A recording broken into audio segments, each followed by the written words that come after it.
Sini. Apa tuh?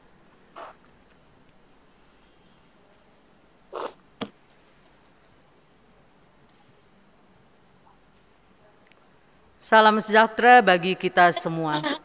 Selamat malam, saya Penatua Dori Lopati Peilou bersama presbiter dan pelayan ibadah GPB Jemaat Nazaret DKI Jakarta yang bertugas mengucapkan selamat datang dan selamat beribadah bagi Bapak, Ibu, Saudara-saudari, para pemuda dan teruna serta anak-anak yang dikasihi Yesus Kristus. Kiranya ibadah ini berkenan kepada Tuhan dan untuk kemuliaan namanya. Pemberita firman pada malam hari ini, Pendeta Elizabeth Siregar Sihite. Sebagai pengikut Kristus, apa tujuan kita dalam bekerja atau melakukan aktivitas? Apakah untuk meniti karir, menjaga gengsi, atau mencari nama baik? Apakah kita bekerja sungguh-sungguh bahkan mati-matian untuk menggapai tujuan kita? Apakah kita bisa hidup tenang dengan apa yang sudah kita kerjakan? Mari jemaat, kita dengarkan apa kata pengkhotbah.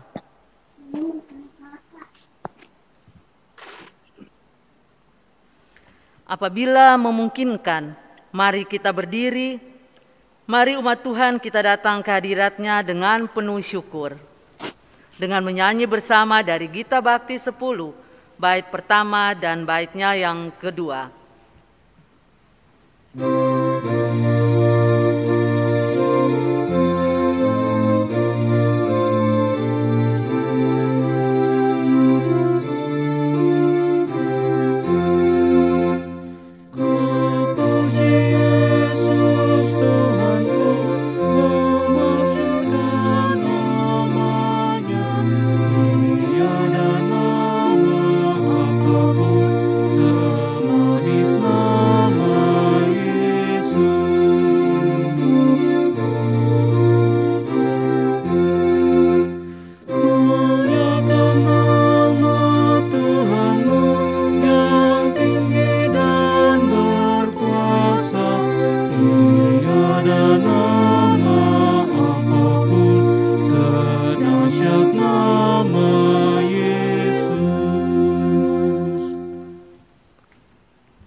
Bapa di dalam sorga, Bapa yang maha baik, kami bersyukur untuk pemeliharaanmu kepada kami hingga saat ini.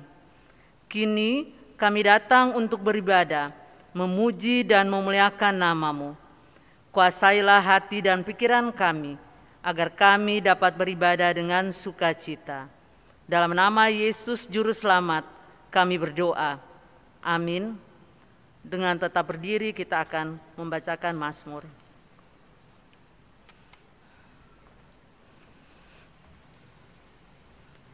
Sesungguhnya mata Tuhan tertuju kepada mereka yang takut akan Dia, kepada mereka yang berharap akan kasih setia-Nya dan untuk melepaskan jiwa mereka daripada maut, dan memelihara hidup mereka pada masa kelaparan. Jiwa kita menanti-nantikan Tuhan. Dialah penolong kita dan perisai kita. Ya, karena Dia hati kita bersukacita. Sebab kepada namanya yang kudus percaya. Kasih setia-Mu ya Tuhan, kiranya menyertai kami seperti kami berharap kepadamu. Dipersilakan duduk.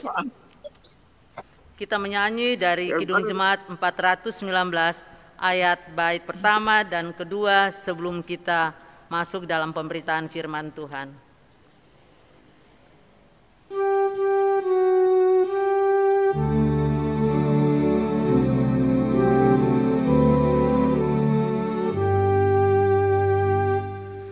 Yesus pimpinlah kami selamanya, hanya di Kau kami ikut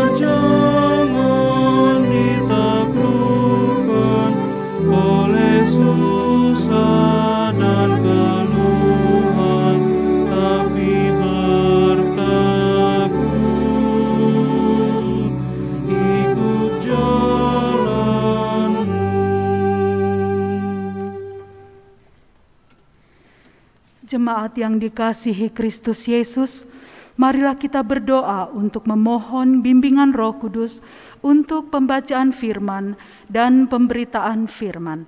Kita berdoa. Ya Yesus Kristus, Raja di atas segala raja, yang memberikan hikmat kepada Raja Salomo. Pada malam hari ini Tuhan, sebagaimana Salomo berseru kepadamu untuk memperoleh hikmat dan kebijaksanaan, kami juga berseru kepadamu ya Yesus Kristus, sumber segala hikmat, agar kami mengerti akan sabda Tuhan dan beroleh kebijaksanaan dan hikmat di dalam kami menjalankan hidup kami sehari-hari. Berfirmanlah Engkau ya Yesus Kristus, karena kami anak-anak-Mu telah siap mendengar. Amin. Marilah kita berdiri untuk mendengar firman Tuhan yang dibacakan dari Alkitab Pengkhotbah 4 ayat 4 hingga 8 yang menyatakan,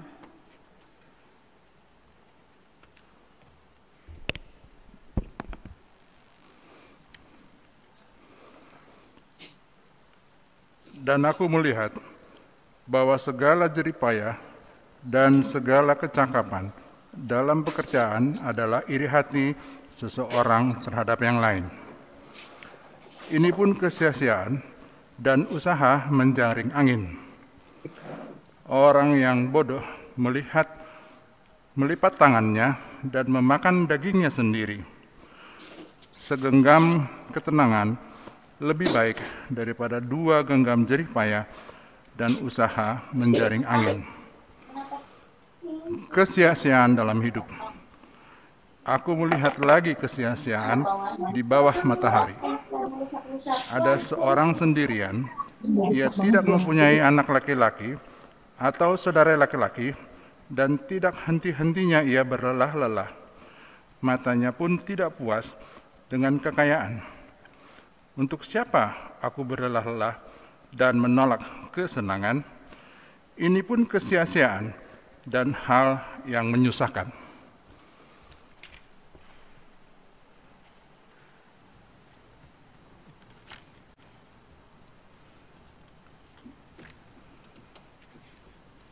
Demikian pembacaan Alkitab. Berbahagialah semua orang yang mendengar firman Tuhan dan melakukannya. Terpujilah Tuhan Yesus. Haleluya.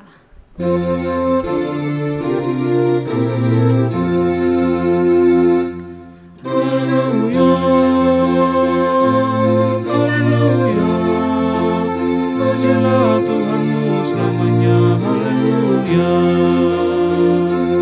Nyanyi dan soraklah, agungkan namanya. Pujilah Tuhanmu selamanya. Haleluya. Umat dipersilahkan duduk kembali.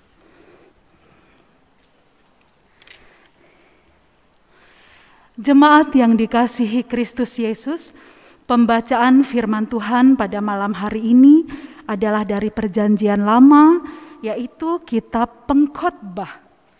Kitab Pengkhotbah ini ditulis pada tahun 935 sebelum Masehi. Judul Kitab Pengkhotbah di dalam teks aslinya adalah Kohelet, dari kata kahal yang artinya berkumpul. Jadi teks asli Kitab Pengkhotbah yang adalah Kohelet secara harafiah artinya seseorang yang berdiri di hadapan orang banyak untuk membicarakan suatu hal. Jadi seseorang yang bercakap-cakap kepada orang banyak, perkumpulan orang banyak, preacher, pengkhotbah. Seorang pengkhotbah adalah misalnya pendeta, penatua, diaken, atau siapapun dia yang berdiri di sinagoge atau bait Allah atau gereja untuk berbicara mengenai firman Tuhan. Berbicara tentang hal-hal yang sifatnya kebijaksanaan atau mengenai hikmat. Bapak Ibu yang dikasihi Kristus, jadi itu Kohelet, pengkhotbah, dari kata kahal, kumpulan orang banyak, dan seseorang itu atau pengkhotbah itu membicarakan tentang hikmat Tuhan, kebijaksanaan. Secara liturgis kita pengkhotbah disebut hagiografa. Bandingkan bahasa Yunani, hagio itu adalah hagios. Doa Bapa kami dalam bahasa Yunani, tentu kita masih ingat salah satu kata-katanya adalah hagios theta. Dikuduskanlah namamu. Nah, jadi hagiografa artinya kata-kata yang kudus atau kata-kata yang suci. Itulah yang dimaksud dengan kata pengkhotbah, hagiografa di dalam liturgi. Jemaat yang dikasihi Tuhan Yesus Kristus, kitab pengkhotbah di dalam liturgi orang Israel selalu dibacakan setiap kali pada saat perayaan Hari Raya Sukkot. Ada yang masih ingat atau mengetahui Sukkot? Tentu sudah tahu bukan? Sukkot dari kata sukat yang artinya pondok. Pondok. Jadi kita pengkhotbah dalam liturgi Israel, bangsa Israel selalu dibacakan setiap kali bangsa itu merayakan hari raya Sukkot, hari raya Tabernakel yang kita kenal dengan hari raya Pondok Daun, di mana bangsa Israel merayakan hari raya Pondok Daun dengan mendirikan pondok-pondok untuk memperingati penyertaan Allah Abraham, Ishak dan Yakub yang menyertai bangsa Israel keluar dari tanah Mesir dengan tangannya yang kuat, tangan Allah yang perkasa itu, di mana Allah membimbing bangsa Israel di dalam perjalanan mereka selama 40 tahun dari Mesir ke tanah perjanjian. Mesir kan di bawah. Sebenarnya itu bisa langsung saja, tapi Allah karena kekerasan hati bangsa Israel diputar-putar di sebelah kanan. Sekalipun demikian, sekalipun Allah itu mendidik bangsa Israel berputar selama 40 tahun, yang seharusnya bisa langsung ke atas, maksudnya ke tanah perjanjian itu, tetapi Allah tetap menyertai bangsa Israel. Saudara, kita ketahui bahwa selama 40 tahun baju-baju bangsa Israel tidak ada yang rusak. Kasut bangsa Israel tidak ada yang rusak. Sementara bagaimana dengan kita? Mau pakaian bermerek pun paling tahannya hanya berapa tahun. Tetapi bangsa Israel di dalam firman Tuhan, Allah menyertai bangsa Israel. Baju mereka tidak pernah lapuk selama 40 tahun. Kasut mereka tidak pernah lapuk selama 40 tahun. Dan sekalipun padang gurun itu sangat panas di siang hari, Allah mengirimkan tiang awan. Sehingga pondok-pondok daun mereka, hari Sukkot itu, pondok-pondok daun mereka tetap teduh. Dan sekalipun pada malam hari padang gurun itu begitu dingin yang kita ketahui, pondok-pondok daun bangsa Israel itu tetap hangat karena Allah mengutus tiang api. Jemaat yang dikasihi Tuhan Yesus Kristus, mungkin kita bisa melihat slide. Contoh pondok daun. Mengapa kita membahas pondok daun? Karena pondok daun adalah hari raya di mana bangsa Israel membacakan kitab pengkhotbah yang kita baca saat ini. Ya, slide untuk ya, oke. Nah, apakah ada gambar slide tentang pondok?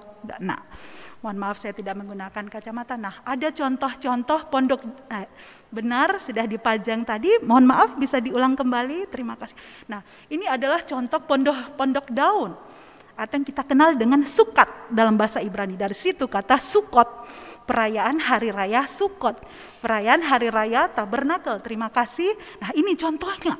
Kalau siang hari begitu panas, itu sebabnya tiang awan Allah yang penuh kasih itu melindungi bangsa Israel. Demikian juga kalau malam hari. Ya, terima kasih. Slide selanjutnya. Nah, ini adalah pondok-pondok daun yang dibuat oleh bangsa Israel saat ini. Ini adalah gambar paling baru. Pada saat ini, sampai saat ini bangsa-bangsa Israel itu di rumah mereka seperti kalau kita mendirikan pohon terang, kalau bangsa Israel mendirikan ini, kemah-kemah, pondok daun yang mengingat perjalanan bangsa Israel selama 40 tahun. Mensyukuri, bersukacita seperti tema ibadah kita pada malam hari ini adalah sukacita, bukan? Kalau kita melihat tata ibadah, tema kita adalah sukacita. Jadi hari raya Pondok Daun, hari raya Sukot, hari raya Tabernakel adalah hari raya pengucapan syukur. Di mana bangsa Israel mengucap syukur karena penyertaan Allah. Mereka mengingat mereka adalah bangsa nomaden, berpindah-pindah mendirikan pondok daun itu. Hingga saat ini bangsa Israel juga mendirikan pondok-pondok daun di rumah mereka setiap hari raya Tabernakel, Sukot atau pondok daun. Ya, next. Terima kasih. Gambar selanjutnya, nah ini juga contoh. Jadi modelnya bebas, ini kan yang di Israel, bukan ada patokan harus modelnya demikian, tidak. Ini salah satu pondok daun yang didirikan oleh keluarga-keluarga Israel saat ini. Ya, terima kasih, next. Nah, kalau kita melihat, tadi ada satu pondok daun, tapi ini ada banyak pondok daun yang didirikan oleh bangsa Israel. Kenapa? Karena di dalam tradisi Israel ada yang hanya mendirikan sebagai simbolis ucapan syukur, rasa sukacita, melambangkan penyertaan Allah kepada keluarga mereka dalam perjalanan hidup mereka. Dan ada juga yang mendirikan pondok-pondok daun itu 3 bahkan 7. Tujuannya bagi orang Israel melambangkan pondok daun rumah Abraham. Lalu yang kedua, pondok daun milik Ishak. Yang ketiga, pondok daun milik Yakub. Selanjutnya pondok daun milik Raja Daud, milik Salomo. Jadi ada juga keluarga Israel itu mendirikan 7 sekaligus. Pondok daun itu bebas, boleh 1, boleh 3. Nah, itulah jemaat yang dikasihi Tuhan Yesus Kristus. Sekilas tentang liturgi bangsa Israel yang dalam hal ini ada kaitannya dengan kitab Pengkhotbah. Jadi bangsa Israel membacakan kitab Pengkhotbah setiap hari raya Pondok Daun. Mengapa? Karena di dalam kitab Pengkhotbah itu begitu banyak nasihat-nasihat, begitu banyak kebijaksanaan yang diajarkan kepada bangsa Israel dan juga kepada kita tentang kehidupan sehari-hari. Jadi bangsa Israel memaknai bahwa sebagaimana perjalanan bangsa Israel di padang gurun selalu dilindungi Allah, demikian juga mereka membutuhkan firman Tuhan yang membimbing bangsa Israel itu agar mereka memperoleh hikmat, agar mereka memperoleh kebijaksanaan. Hari raya Sukot adalah hari raya pengucapan syukur, di mana mereka bersyukur atas penyertaan Allah. Dan inilah yang pula kita diyakini oleh Bapak Chris Jacob dan Ibu Ade Jacob. Mengucap syukur, bukan, atas penyertaan Allah, atas kasih setia Allah. Demikian juga bangsa Israel bersyukur pada hari raya Pondok Daun. Mereka mendirikan pondok-pondok. Mereka mengingat di mana Allah menyertai keluarga mereka. Dan mereka membutuhkan firman Tuhan yang adalah hikmat. Salah satu, mari kita baca jemaat yang dikasih Tuhan, Pengkhotbah 3. Ini juga adalah contoh wejangan-wejangan hikmat tentang kehidupan kita sehari-hari. Tentang kehidupan bangsa Israel dan kehidupan kita. Mari kita baca. Untuk segala sesuatu ada waktunya. Pengkhotbah 3 saya bacakan. Untuk segala sesuatu ada masanya. Untuk apapun di bawah langit ada waktunya. Ada waktu untuk lahir, ada waktu untuk meninggal, ada waktu untuk menanam, ada waktu untuk mencabut. Yang ditanam, ayat 5, ada waktu untuk membuang batu, ada waktu untuk mengumpulkan batu, ada waktu untuk memeluk, ada waktu untuk menahan diri dari meluk. Jadi di sini jelas jemaat yang dikasihi Tuhan Yesus Kristus, Raja Salomo penulis kitab Pengkhotbah menyatakan bahwa di dalam hidup ini segala sesuatu ada masanya. Dikatakan di bawah kolong langit segala sesuatu ada masanya. Di sini dikatakan ada waktu lahir, ada waktu meninggal. Jemaat yang dikasihi Tuhan Yesus, kita bersyukur pada akhirnya kita dapat berkumpul di tempat ini untuk beribadah secara tatap muka. Kita masih mengingat 2 tahun di mana pandemi itu sangat luar biasa. Dan kita tahu bahwa pandemi itu menyebabkan duka yang mendalam untuk beberapa orang. Yang hingga saat ini menanyakan, why God? Kenapa Tuhan ini terjadi? Firman Tuhan di dalam kitab Pengkhotbah, Raja Salomo itu kan mengamati. Dia mengatakan, untuk segala sesuatu ada waktunya. Ada waktunya lahir, ada waktunya meninggal. Mungkin bagi mereka yang berduka cita, firman Tuhan bukan hanya mungkin, tetapi pasti, karena firman Tuhan itu ya dan amin. Raja Salomo mengatakan untuk segala sesuatu memang ada waktunya di bawah kolong langit ini.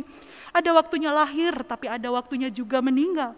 Ayat 5, ada waktu untuk membuang waktu, ada waktu untuk mengumpulkan batu. Ada waktu untuk memeluk, ada waktu untuk menahan diri dari memeluk. Ada waktu memeluk orang yang saudara kasihi. Tetapi ada juga saat di mana melepaskan keinginan untuk tidak memeluk orang yang dikasih. Baik karena orang itu dipanggil oleh Tuhan, atau mungkin karena orang yang dikasih tersebut studi di tempat yang jauh, atau dinas di tempat yang jauh. Karena misalnya contoh, ada orang tua yang sedih sekali anaknya studi jauh. Nah, tapi firman Tuhan mengingatkan bahwa dalam hidup ini ada masanya. Segala sesuatu ada masanya.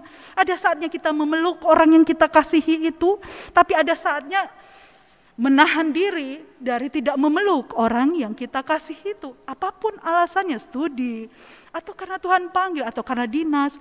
Jadi firman Tuhan ini, kalau seseorang mengalami kerinduan yang sangat mendalam, ingat firman, memang segala sesuatu ada masanya. Ada masanya bersama-sama dipeluk, ada saatnya tidak lagi bisa dipeluk, dan memang demikianlah di bawah kolong langit ini. Firman Tuhan juga di sini mengatakan, ada waktu untuk mencari, ada waktu untuk membiarkan rugi, ada waktu untuk menyimpan, ada waktu untuk membuang, dan seterusnya. Dalam kaitannya dengan pandemi, begitu banyak perusahaan yang bangkrut, jemaat yang dikasihi Tuhan. Ekonomi hancur, merosot. Tapi memang kalau kita membacakan firman Tuhan, Salomo, kebijaksanaan hikmat, memang sudah dijelaskan. Ada waktu untuk mencari produktif, tapi ada saatnya rugi. Memang sudah demikian di bawah kolong langit ini. Jadi jemaat yang dikasihi Tuhan Yesus Kristus, kita ketahui bahwa pandemi ini mengakibatkan banyak hal yang sangat fatal, mendukacitakan. Begitu banyak pabrik-pabrik raksasa gulung tikar, begitu banyak orang kehilangan keluarga. Kalau mungkin ada yang bertanya, mengapa Tuhan? Firman Tuhan menjawab, memang segala sesuatu di bawah kolong langit ini ada waktunya. Ada waktunya saudara sukses, sangat produktif, menghasilkan, tapi ada satu rugi semua. Jangan karena itu kehilangan pengharapan, tapi tetap percaya kepada Tuhan. Karena apa? Karena di ayat 11 firman Tuhan mengatakan, Ia membuat segala sesuatu indah pada waktunya. Bahkan Ia memberikan kekekalan dalam hati mereka. Tetapi manusia tidak dapat menyelami pekerjaan yang dilakukan Allah dari awal sampai akhir. Nah itu jemaat. Apabila bertanya-tanya bagaimana ini, bagaimana, firman Tuhan mengatakan Ia akan membuat segala sesuatu itu indah pada waktunya. Bahkan Ia memberikan kekekalan dalam hati mereka. Dikatakan, tetapi manusia tidak dapat menyelami pekerjaan yang dilakukan Allah dari awal sampai akhir. Kita tidak bisa mengerti akan pikiran Allah. Oleh sebab itu tugas kita adalah percaya kepada Allah. Percaya bahwa apa yang Allah perbuat itu yang terbaik, serahkan kepada tangan pengasihan Allah. Seperti Abraham, dia adalah luar biasa bapak segala orang beriman. Pada saat Allah mengatakan untuk menyerahkan Ishak anaknya, Abraham itu enggak mengerti apa maksud Tuhan ini. Bukankah Allah sudah berjanji akan menjadikan keturunanku sebanyak pasir di laut dan bintang di langit? Kok diminta untuk dipersembahkan? Tapi itulah Abraham, itu sebabnya namanya bapak orang yang beriman. Dia taat Tuhan, I don't understand maksudnya ini apa. Tapi dia lakukan apa kehendak Allah. Dan Tuhan menguji hati luar biasa. Abraham mengasihi aku di atas segala sesuatu. Tuhan sudah mempersiapkan ternak atau hewan untuk dipersembahkan. Itu hanyalah contoh jemaat yang dikasihi Tuhan. Jadi mengapa kitab pengkhotbah ini dibacakan setiap hari raya Sukot, hari raya Pondok Daun? Artinya agar di dalam perjalanan kehidupan bangsa Israel selalu mengingat firman Tuhan, hikmat Tuhan itu di atas segala sesuatu. Jemaat yang dikasihi Tuhan, siapa yang menulis kitab pengkhotbah? Tadi secara sekilas sudah dibahas, yaitu Raja Salomo. Raja Salomo lah yang menulis kitab pengkhotbah. Siapa Raja Salomo? Kita ketahui bersama Raja Salomo adalah raja ketiga bangsa Israel, putra dari Raja Daud dan Batsyeba. Mungkin saudara bertanya, mengapa Daud dan Batsyeba mempunyai anak kemudian menjadi raja yang diberkati? No. Hasil hubungan Daud dan Batsyeba tidak diberkati. Murka Tuhan, bukan? Membunuh Uria dan sebagainya, kita sudah tahu cerita itu. Anak itu tidak tertolong.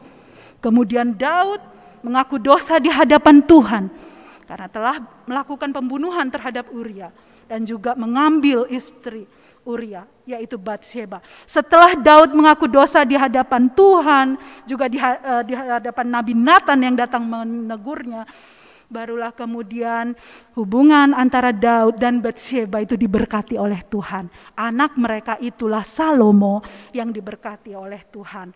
Salomo dalam bahasa Ibrani dari kata shalom atau damai sejahtera.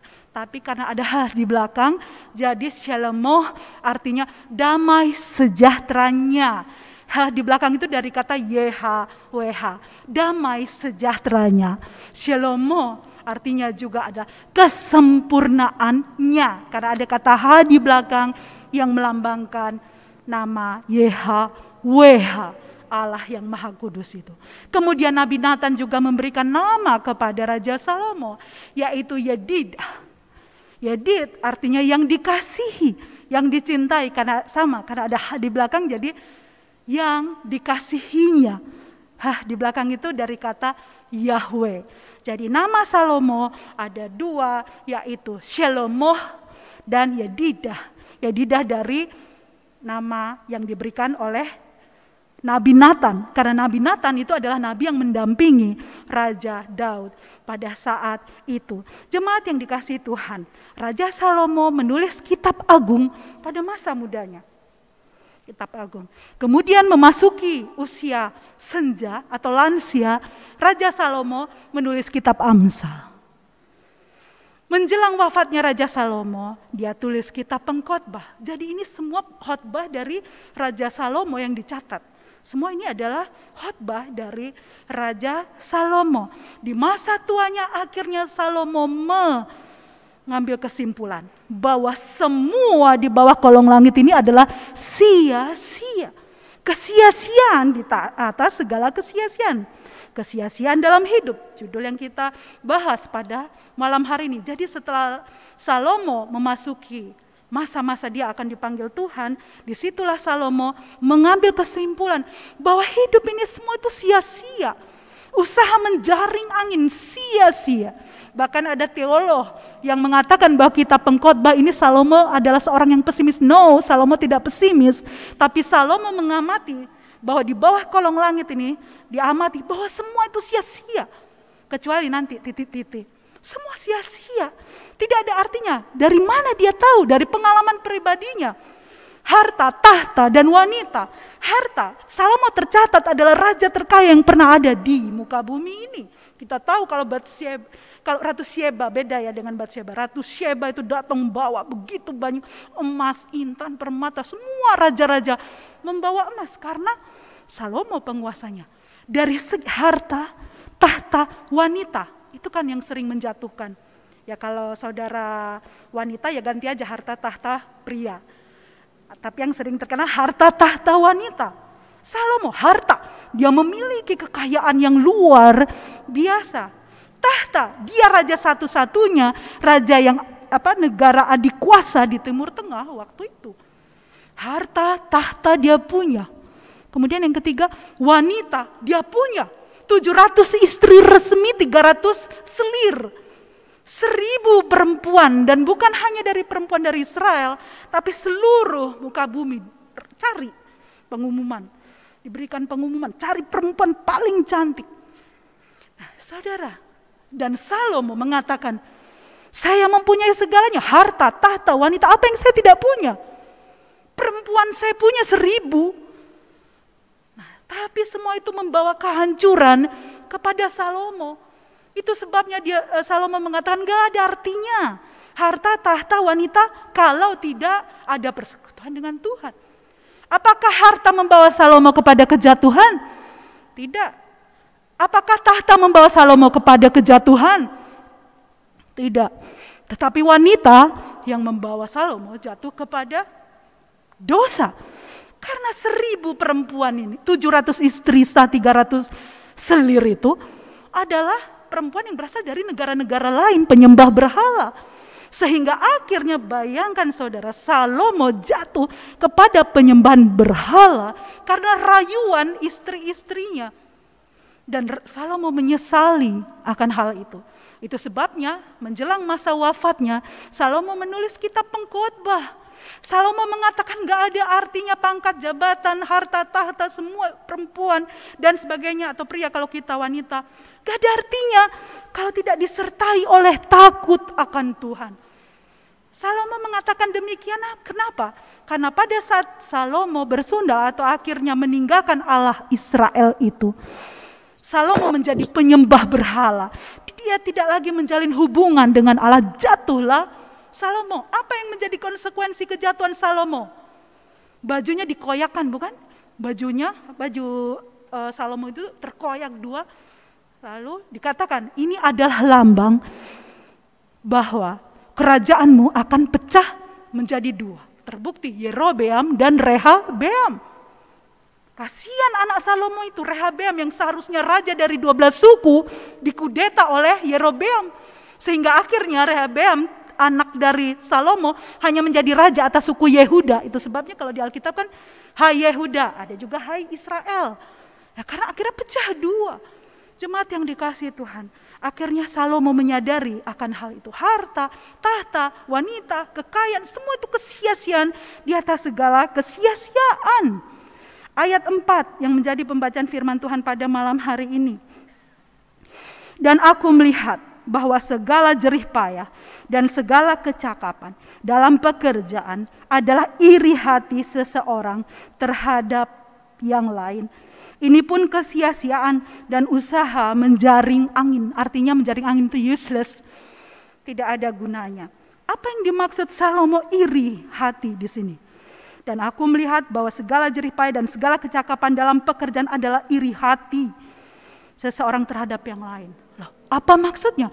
Mengapa bekerja disebutkan iri hati seseorang terhadap yang lain? Dalam teks aslinya ini yang dimaksud adalah kompetitif, rasa bersaing.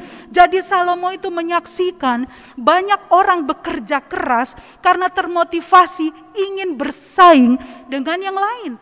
Memang tidak semua, tapi Salomo menyaksikan bahwa banyak orang bekerja keras karena kompetitif. Saya ingin berprestasi karena untuk menaklukkan si A. Saya ingin berprestasi karena mengalahkan si A. Jadi yang dimaksud iri ini, maksudnya Salomo adalah banyak orangmu yang bekerja itu didorong oleh kompetisi. Kalau kompetisi yang baik, it's okay. Tapi pada kenyataannya kompetisi yang negatif untuk mengalahkan seseorang, untuk menghancurkan seseorang. Saya selalu memberi nasihat. Pengalaman hidup saya, misalnya contoh, saya selalu mengatakan, kamu harus bekerja keras. Karena masih kecil saya bilang, berusaha keras, nilai harus bagus. Bukan untuk mengalahkan teman di kelas, tetapi agar nama Tuhan dimuliakan. Nah, itu yang benar. Tapi Salomo menyaksikan yang dimaksudkan iri hati di sini. Karena aku menyaksikan orang bekerja keras itu kompetisi untuk menghancurkan yang lain. Jadi hawa nafsu. Dan itu tidak baik. Yang baik adalah bekerja keras demi hormat kemuliaan nama Tuhan. Seperti yang dikatakan di dalam perjanjian baru oleh Rasul Paulus. Ayat kelima, orang yang bodoh melipat tangannya dan memakan dagingnya sendiri. Ini kebalikannya, gak mau bekerja keras. Tetapi orang-orang yang tidak mau berusaha, kata kasarnya ya malas. Ada juga kan di dalam firman Tuhan kata malas. Dan itu tentu Tuhan tidak berkenan. Ayat 6, segenggam ketenangan lebih baik daripada 2 genggam jerih payah dan usaha menjaring angin. Lebih baik orang itu hidup tenang daripada ngoyo, bahasa Jawanya ngoyo tapi usaha menjaring angin. Kalau bekerja keras untuk maju disertai takut akan Tuhan, pasti itu bukanlah usaha menjaring angin, tetapi Tuhan berkati. Tetapi usaha menjaring angin artinya bekerja keras tapi untuk kepuasan hati, hawa nafsu. Sia-sia, berakhir ke Hades, yang artinya kerajaan maut. Aku melihat lagi, di ayat selanjutnya, aku melihat lagi kesia-siaan di bawah matahari. Kan diamati semua. Ada seorang sendirian, ia tidak mempunyai anak laki-laki atau saudara laki-laki, dan tidak henti-hentinya ia berlelah-lelah, matanya pun tidak puas dengan kekayaan. Untuk siapa aku berlelah-lelah dan menolak kesenangan? Ini pun kesia-siaan dan hal yang menyusahkan.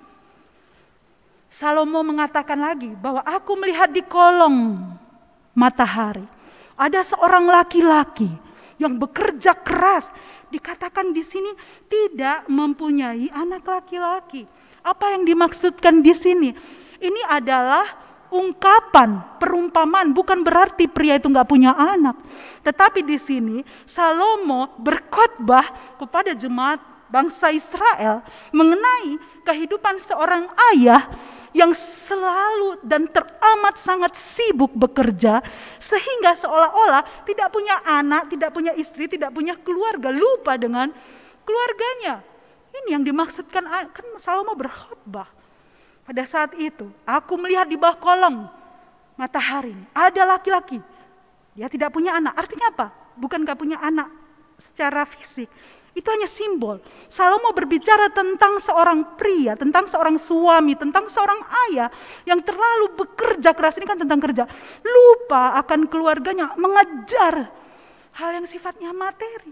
Itu juga dikatakan adalah usaha menjaring angin. Sia-sia.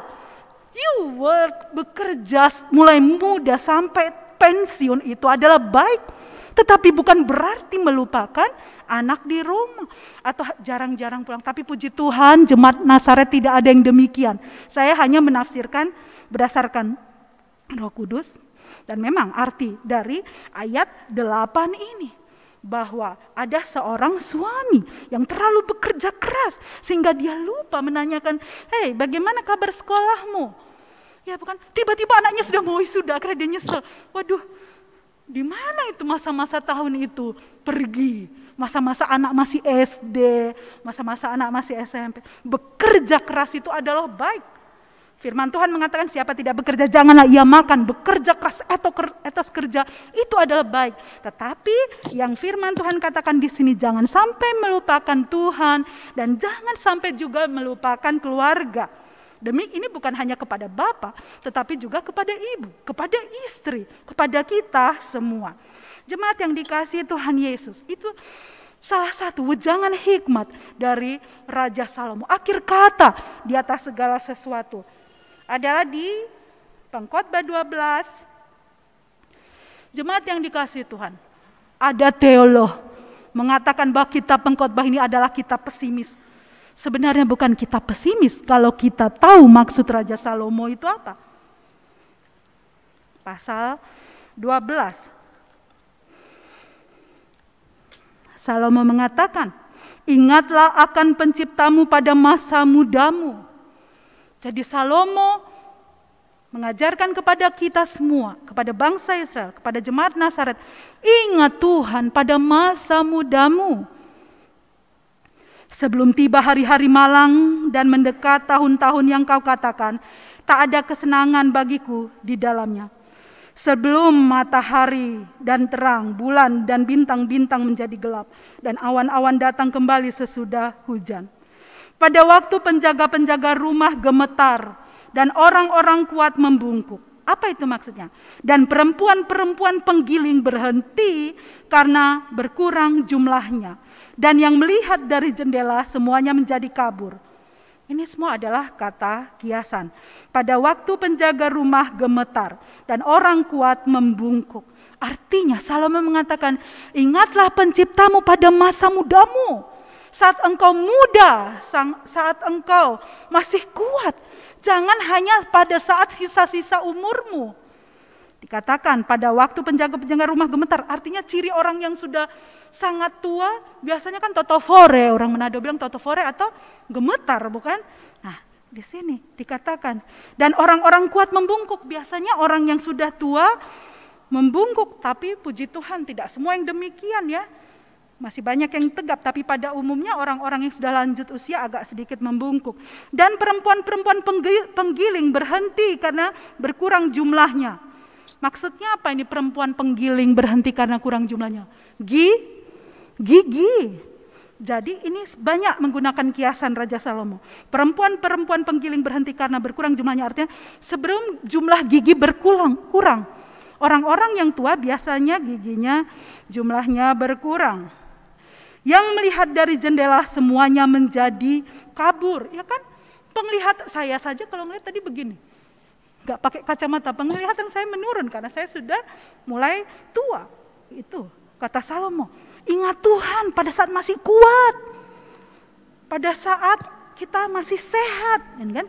Karena berkurang jumlahnya. Perempuan-perempuan penggiling berhenti karena berkurang jumlahnya. Dan yang melihat dari jendela semuanya menjadi kabur. Aduh.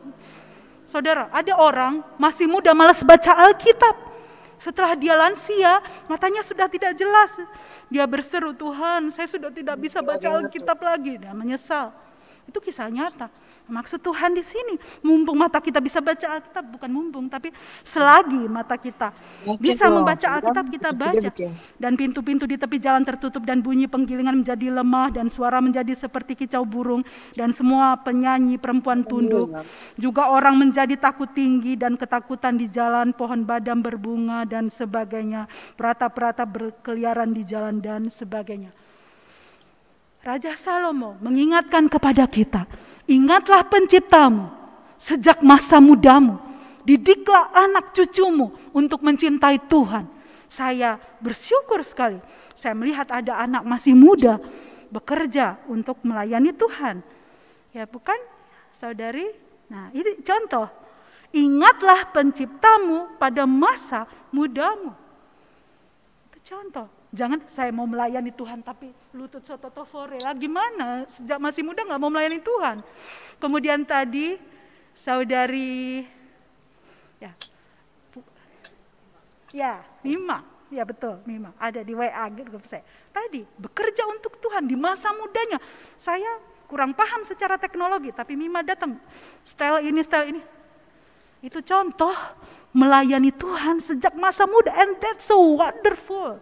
Dan anak-anak GPB Nasaret yang melayani Tuhan sejak masa muda, itu indah sekali jemaat yang dikasihi Tuhan.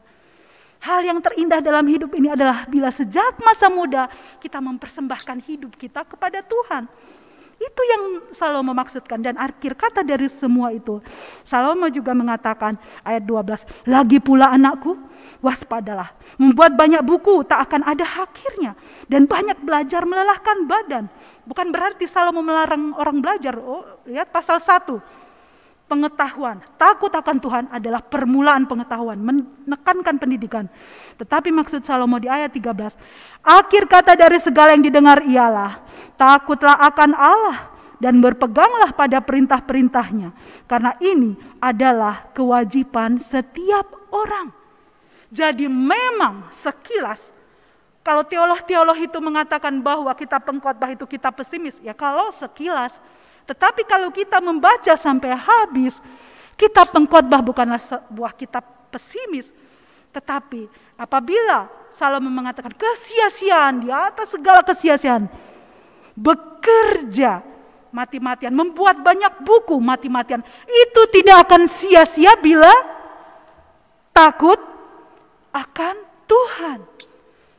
Jadi jangan sampai salah paham. Oh, kata pengkhotbah nggak usah belajar, nggak usah bekerja, itu semua sia-sia. Tidak. Semua itu tidak akan sia-sia bila kita takut akan Tuhan. Itulah inti kitab pengkhotbah, bahwa kita bekerja keras, kita belajar luar biasa. Itu semua untuk hormat kemuliaan nama Tuhan. Soli Deo Gloria. Hanya demi hormat kemuliaan nama Tuhan. Marilah jemaat yang dikasihi Tuhan Yesus Kristus. Tema kita adalah sukacita. Perayaan Hari Raya Pondok Daun Tabernakel Sukot. Lambangnya mengucap syukur, bersuka cita. Firman Tuhan mengatakan kekayaan, hormat, pangkat, jabatan, semua wanita apa semua itu tidak ada artinya. Kesia-siaan di atas segala kesia-siaan. Salomo kan mengalami sendiri.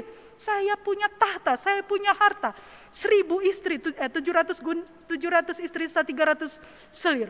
Punya semua. Tapi empty, kosong. Saudara, begitu banyak orang yang mempunyai segala sesuatu, tetapi hatinya kosong. Kenapa? Karena tidak diisi oleh kehadiran Tuhan. Itu sebabnya jemaat, akhir kata semua itu firman Tuhan.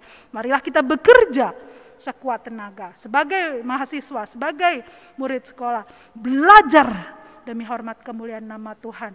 Disertai takut akan Tuhan. Sekali lagi bukan berarti Salomo bilang, sia-sia kamu bekerja. Bukan itu.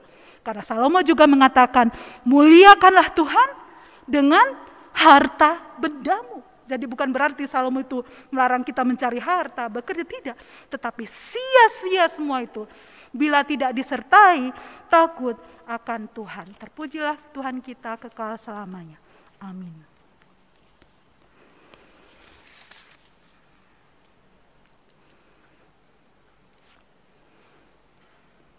Kita memuliakan Tuhan.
Marilah kita bersatu dalam doa. Ya Kristus, Kepala Gereja, kami sungguh bersyukur karena Engkau telah memanggil kami untuk beribadah kepadamu. Tolonglah kami untuk melakukan firman-Mu yang telah kami dengar. Berkatilah Ibu Pendeta Elizabeth Siregar Sihite dan keluarga, agar bakti dan pelayanan mereka kepadamu dapat menjadi berkat bagi banyak orang. Kami juga berdoa untuk keluarga kami masing-masing. Tolonglah kami untuk selalu mewartakan kasih-Mu dimanapun kami berada. Berikanlah kami kesempatan untuk melayani-Mu, dan tolonglah kami untuk selalu merendahkan diri kami di bawah naungan kasih-Mu. Tolonglah anak-anak dan cucu-cucu kami yang memulai tahun ajaran yang baru ini. Jagalah mereka selalu, agar selalu dapat merasakan perlindungan-Mu dimanapun mereka berada. Ya Tuhan, kami mohon.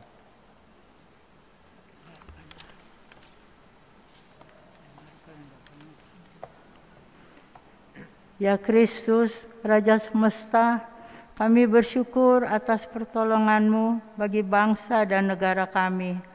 Tolonglah kami untuk tetap menyatakan kasih-Mu di tengah pembatasan akibat pandemi.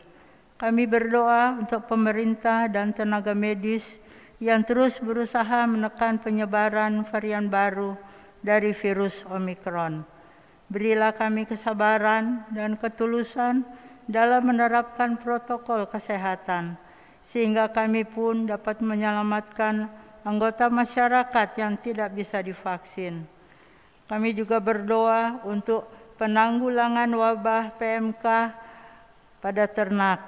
Tolonglah para peternak, petugas kesehatan hewan ternak, dan pemerintah yang terus berusaha mengendalikan wabah ini. Kami juga berdoa untuk proses pemilu serentak 2024. Tolonglah kami untuk terlibat di dalamnya dan penuh bijaksana menggunakan hak pilih kami. Kami juga berdoa untuk kenaikan harga beberapa bahan pangan. Tolonglah pemerintah kami untuk mengatasi masalah ini. Ya Tuhan, kami mohon, kabulkanlah doa kami.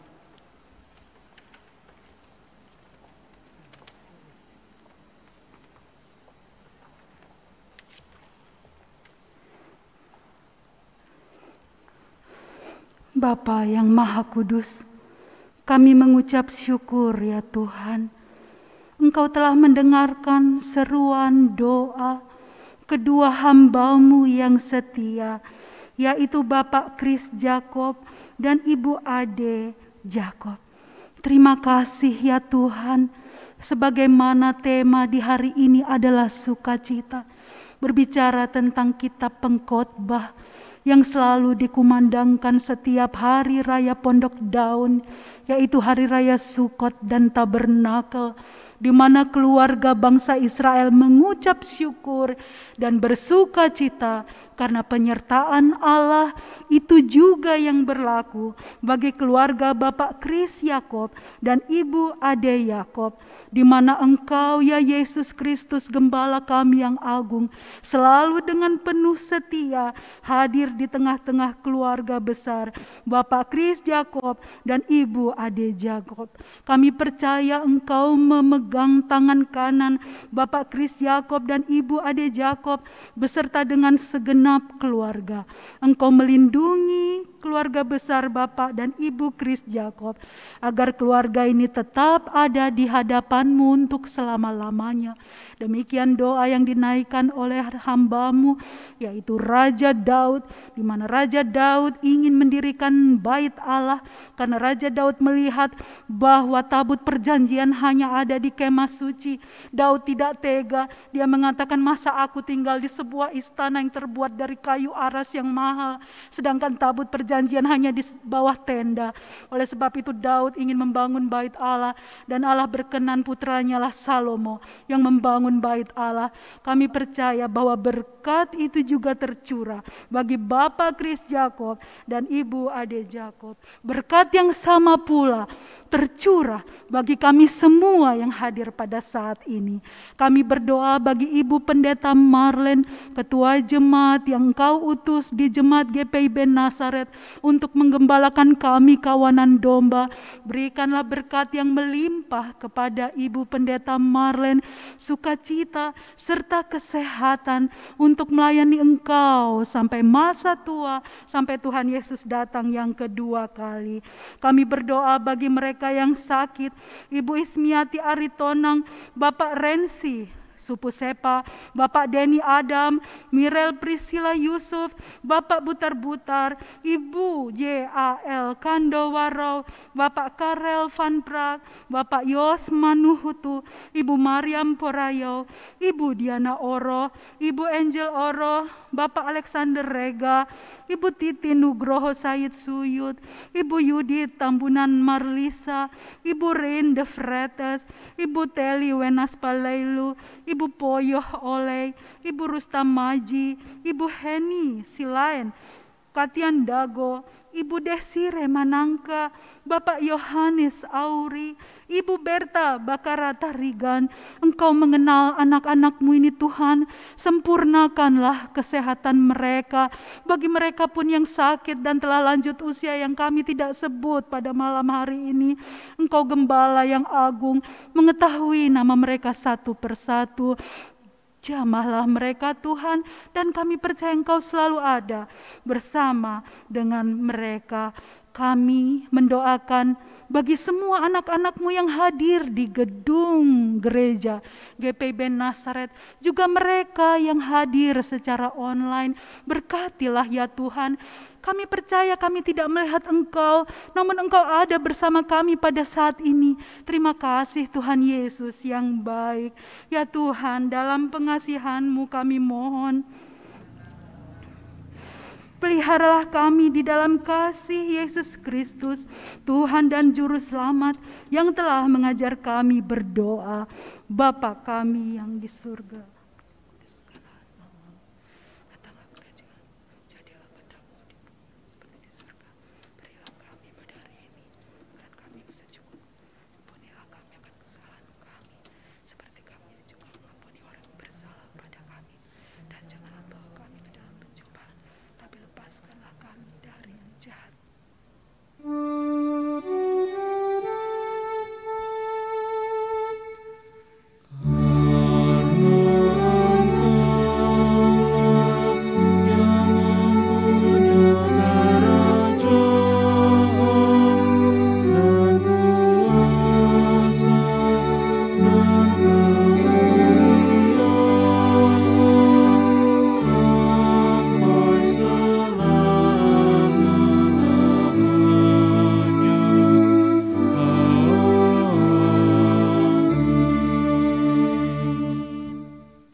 Marilah kita menyatakan syukur kepada Tuhan melalui pemberian sukacita kita.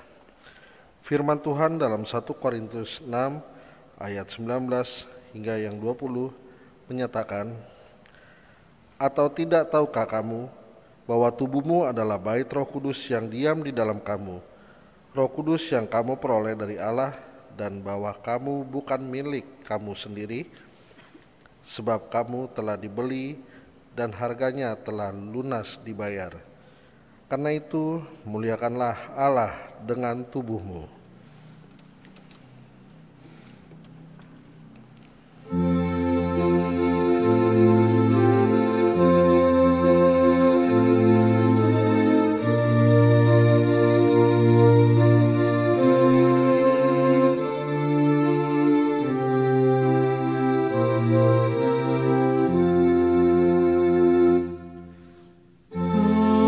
Bagi Yesus ku serah,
Jemaat Tuhan, jika memungkinkan, mari kita berdiri, kita doakan persembahan kita.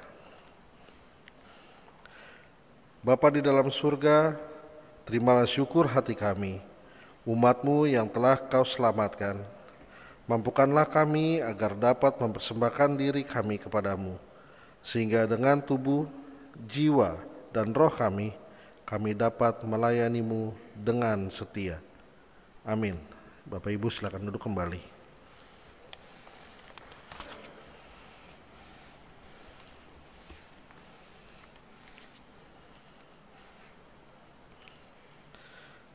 Warta Jemaat Ibadah Keluarga 20 Juli 2022.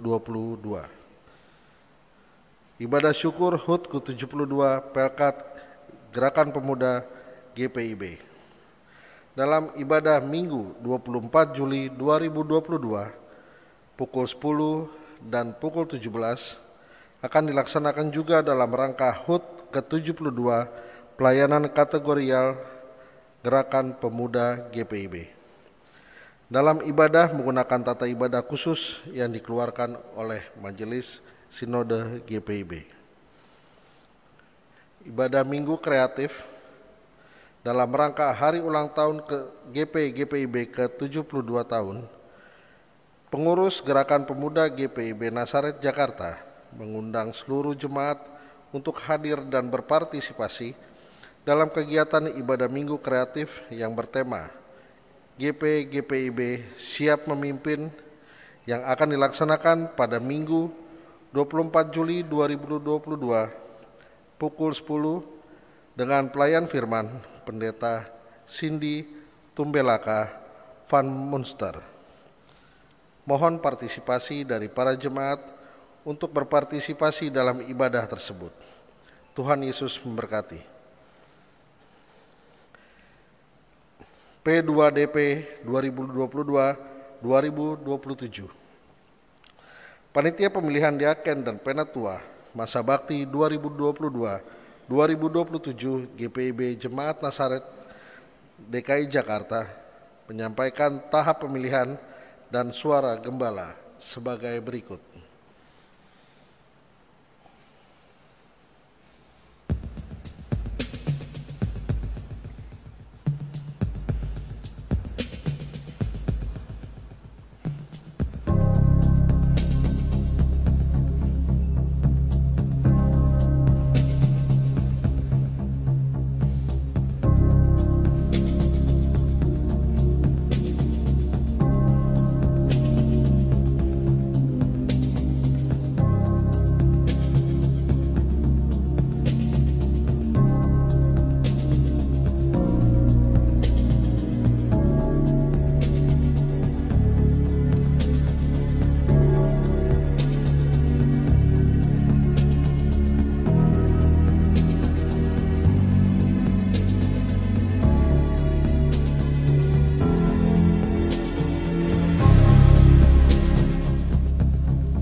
Dalam dunia pelayanan, tidak ada kata tidak mungkin, sebab Tuhan berkuasa memilih siapa saja dan apa saja untuk menjalankan misinya.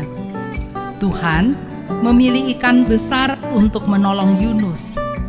Tuhan memakai sinar matahari untuk membutakan Saulus yang kemudian menjadi Paulus. Tuhan memakai Raja Kores sebagai penyelamat umatnya. Jadi, jangan ada kata takut, tidak mungkin, tidak bisa, tidak mampu.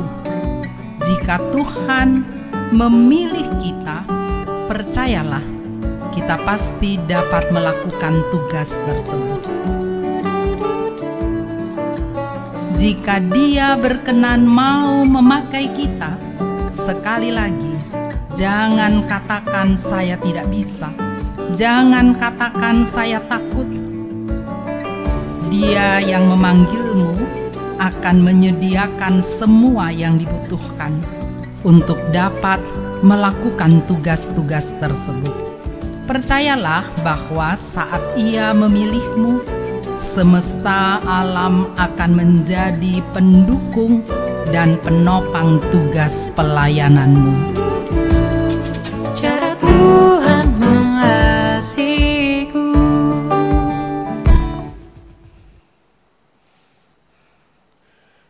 Donasi kosmetik rias yang tidak terpakai.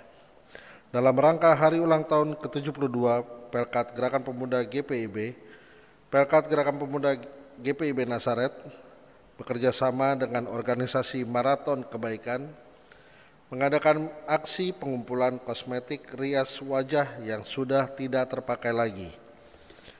Jemaat yang ingin menyumbangkan kosmetik yang sudah tidak terpakai atau kadaluarsa dapat menaruh di kontainer yang sudah disediakan di luar ruang ibadah, dititipkan di pos satpam, atau bisa berkoordinasi dengan Saudari Prilly di nomor 0858 8795 7836 atau Saudari Yohan di 0877 7239 5864. Pengumpulan dimulai dari tanggal 17 sampai dengan 24 Juli 2022. Besar harapan kami jemaat dapat berpartisipasi dalam kegiatan tersebut. Tuhan Yesus memberkati.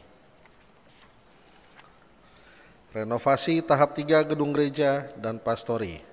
Saat ini sedang dilaksanakan renovasi gedung gereja tahap 3 untuk pekerjaan pemasangan plafon bagian belakang, pengecatan bagian belakang dan tembok bagian kanan sebelah gedung gereja. Sedangkan untuk pastori sudah selesai dilaksanakan. Mohon dukungan doa agar proses pekerjaan berjalan dengan baik dan sesuai dengan rencana.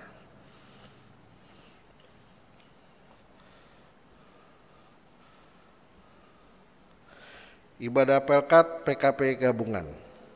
Pengurus PKP mengundang ibu-ibu PKP GPIB Nasaret DKI Jakarta untuk datang beribadah secara daring atau Zoom pada hari Kamis 21 Juli 2022 pukul 19 dengan tema Enjoying the Gift of Life. Pengkhotbah 5 ayat 10 hingga 19. Pelayan firman oleh Pendeta Margareta Manalu Ngefak. Kami mengharapkan ibu-ibu dapat bergabung dalam ibadah ini. Untuk informasi terkait peribadahan, pelayanan, kegiatan dan keuangan GPIB Jemaat Nasaret DKI Jakarta selengkapnya dapat dilihat dalam warta jemaat yang telah di-share atau dibagikan di WhatsApp grup di masing-masing sektor pelayanan. Pemberita firman dalam ibadah keluarga malam hari ini, Ibu Pendeta Elizabeth Siregar Sihite, Pendeta non-organik GPIB. Kepada pelayan firman, tim live streaming, pemain instrumen, pemandu lagu, Bapak Philip Sohwat, Bapak Glenn Lopulalan, Bapak Chris Yakob dan Ibu Ade Yakob, Majelis Jemaat mengucapkan terima kasih atas pelayanannya. Tuhan Yesus memberkati.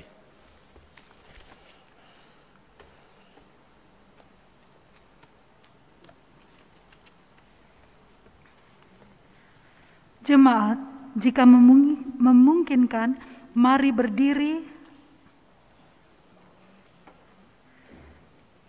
Saudara-saudara, kembalilah dalam kehidupanmu sehari-hari, serta lakukanlah firman Tuhan yang telah kamu dengar.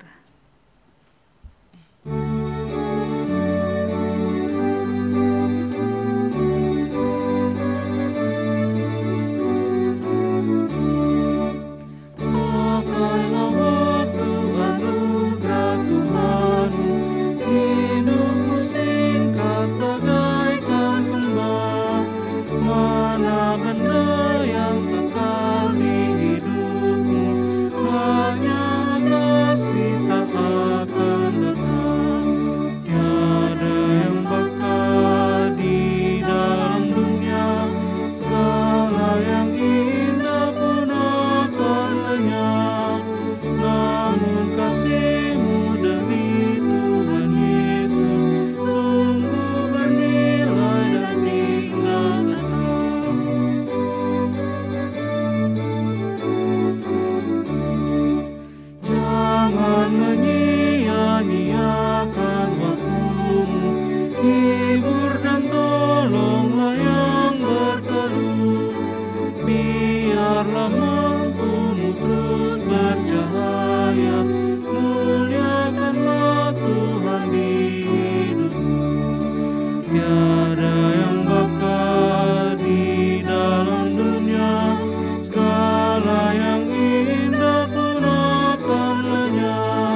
Tundukkanlah hati dan pikiranmu kepada Tuhan, serta terimalah berkat-Nya.